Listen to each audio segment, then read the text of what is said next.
On a bright Saturday morning, the Parker family was buzzing with excitement, ready for an adventure. All right, team, backpacks on.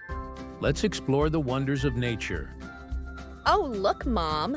This flower is so pretty. Dad, what kind of bird is that?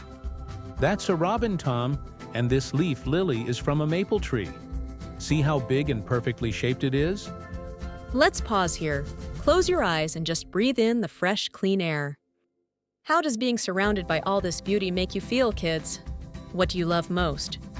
My favorite part was seeing the bluebell. It was like magic. Spending time in nature fosters connection and mindfulness, strengthening family bonds and promoting a sense of well-being. This family nature walk showed the profound value of the outdoors, creating cherished memories and encouraging exploration for years to come.